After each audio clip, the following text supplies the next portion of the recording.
The late 1960s and early 1970s was the era of hippie culture. This culture was known for its make love not war statement and mainly stood for enjoying life and doing whatever you feel like doing. This way of life came along with the great rise of the LGBT rights movement in 1972. Although these two movements both fought for the freedom of the people to let them be who they wanted to be, rather than what society expected them to be, this goal was far from being achieved. It was in almost all states still illegal to express homosexuality on the streets, and that offense could end in an arrest or losing your job. One of Jim Sherman's main motives while making Rocky Horror Picture Show in 1975 was to emphasize this goal of the LGBT community in hopes to achieve it. This movie was, and still is, a message to the underdogs, the rejects of society, but this movie also criticized the American society and the Christian community. The movie was a late-night picture show, as the title song states, and has developed itself as a cult classic. Once the show reached enough popularity under a certain audience, the people started to interact with it. They could join in singing the songs and reenacting scenes on stage. No one gave a second glance to a man on the streets walking in a corset or tight golden underwear. Everyone had the chance to be who they wanted to be. Gay, straight, or everything in between. The Rocky Horror Picture Show is to be seen as an obvious critique to the Christian community, which is made clear in the first shot of the film. The red lips fade over in a church as the audience get to see the ending of a wedding. In the lyrics of Damn It, Janet, it is also made clear that Brad and Janet are the embodiment of the average Christian, while Frankenfurter is to be seen as the absolute opposite. In this video essay, we will argument how this movie criticizes the heteronormativity in the American Christian community through ironic intertextuality.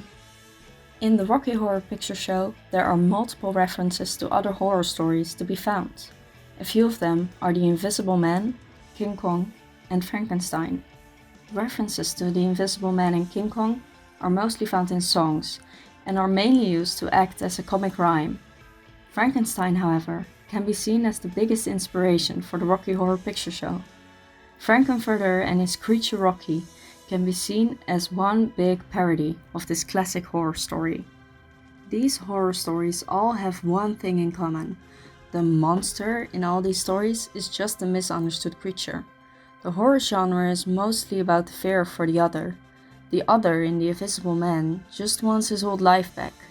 King Kong just wants to know and feel love, and Frankenstein's creature just wants to be accepted. However, society doesn't understand the wants and needs of these creatures, and therefore fears them. This is also seen in the way Christian communities treat homosexuality. In the lyrics of Rose Tint My World, we hear Brad's scream for help. He calls out to his mother because he doesn't understand what is happening to him. However, he knows that his feelings are not in line with what is accepted in his religion. Since Brad is the representation of the Christian American male, this line reflects on the fear of the decline of heteronormativity. Frankenfurter is the embodiment of anti-heteronormativity. His goal in this film is to persuade Brad and Janet into letting go of their Christian norms and values regarding sexuality. He serves as a prophet of sorts, who tries to promote a new way of living that goes against Christian beliefs. Although Victor Frankenstein did not try to promote a lifestyle, people were against his practices and feared him because he created a monster. Frankenfurter serves as a specter to Christians with his lifestyle, based on pleasure and indulgence. His lifestyle goes against Christian values, which is the true horror in this movie to Brad and Janet. They don't understand his way of living, and therefore fear it. Another ironic intertextuality is to be found in the parallel between Rocky and Frankenstein's creature. Where Frankenstein's creature was hideous looking, Rocky is supposedly blessed with exceptional beauty. The irony, however, is that Frankenstein's creature was detested and feared because of his looks, while Rocky is worshipped. Both creatures just want to be accepted for who they are on the inside, and not to be judged by the way they look on the outside. In the lyrics of The Sword of Damocles, Rocky also expresses his pain with the line, "I'm all dressed up with no place to go." The message that is sent with the character of Rocky is that even though someone looks perfect on the outside, that does not mean they are happy and perfect on the inside.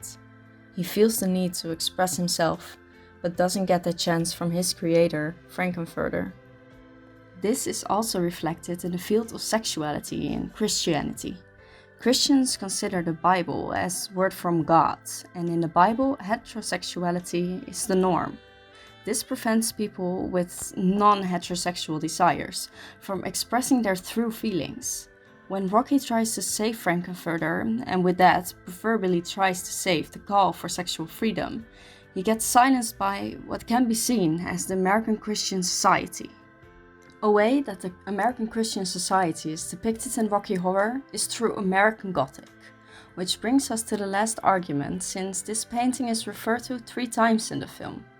The art piece was painted by Grant Wood in 1930 and belongs to the realism art movement. Grant Wood himself also revealed that he was a homosexual, and that the painting itself was a critique of the family it's presenting. The painting reflects the image of the run-of-the-mill American family. In the film, the references are all connected to death.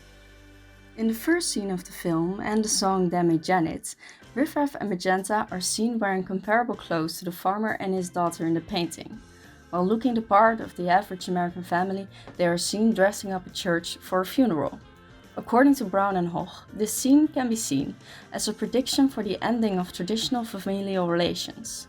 From this can be interpreted that other familial relationships must also be accepted. Thereafter, the original painting is shown next to a coffin. And finally, at the end of the movie, the painting is also referenced by Riff Raff and Magenta when they turn against Frankenfurter in an attempt to return home, but in a different wardrobe. They are wearing the clothing of their home planet, transsexual, and the pitchfork of the painting has changed into a trident-like laser gun that kills Frankenfurter, Columbia, and Rocky. Since the painting is always associated with death, this ensures an ironic criticism of the everyday American heteronormative society that is depicted by Grant Wood in the painting. Within all the madness and insanity that is the Rocky Horror Picture Show, there is a lot of irony to be found. It is this irony that reflects and criticized the Christian stance concerning sexuality. By letting go and ignoring all the pre-existing rules, one will discover the pleasures of life, something that Christianity will always try to suppress.